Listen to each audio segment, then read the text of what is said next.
এই যে ভাইজান দেখেন গাড়ির পিছনে ডিক্কিটি খুব সুন্দর, ওই ডিক্কিটি খোলার সঙ্গে সঙ্গে সে তো অনেকগুলো টাকা দেখতে পায় সেখানে। স্যার এই গাড়িটি কি পছন্দ করছে? হ্যাঁ হ্যাঁ ভাইজান এই গাড়িটি আমার পছন্দ হয়েছে খুব। হ্যাঁ ভাইজান এই গাড়িটা আমি কিনবো। এই যে ভাই একটু এদিকে এসো। আরে ভাই তুমি আমাকে মার খাবো নাকি? আমরা তো গাড়ির সঙ্গে ছবি তুলতে এসেছি, তারপরে ফেসবুক ইনস্টাগ্রাম ছবিগুলো আপলোড করার জন্য। তাই এখানে এসে গাড়ি পছন্দ করলো তুমি? আরে এই গাড়িটি সত্যি সত্যি আমি কিনে নিচ্ছি।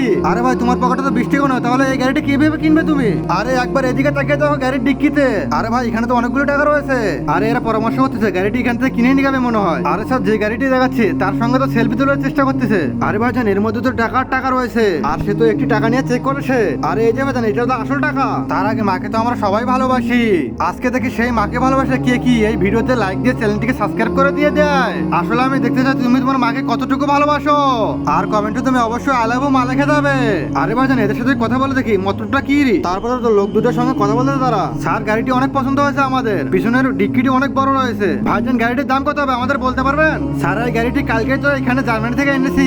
এই যে শিয়াব এই গাড়িটি সবকিছু দেখে বলে দাও। ভাইজান এই গাড়িটি অনেক সুন্দর, আর স্যার গাড়িটির স্পিডও বেশি রয়েছে। গাড়িটি অনেক সুন্দর, আমাদের পছন্দ হয়েছে খুব। এই যে ভাইজান ঠিক বলছি না? হ্যাঁ খুব সুন্দর। এই যে ভাইজান গাড়িটি কত টাকা পড়বে আমাদেরকে বলতে পারবেন? এই যে স্যার এই গাড়িটির দাম পড়বে 3 লক্ষ টাকা শুধু, এর কম নিতে পারবো না স্যার আমরা। এই যে ভাইজান 3 কোটি টাকা শুধু।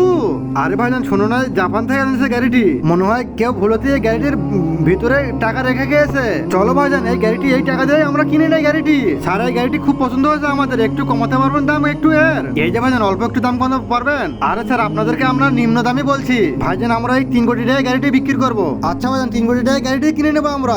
আরে ভাইজান দেখো এই টাকাগুলো আমাদের হয়ে গেল এখন। ডিক্কিটি খুলে তারা পকেটের টাকাগুলো ভরিয়ে নিয়ে তারা, তারপর তো তার কর্মচারী তার মালিকের কাছে চলে আসে।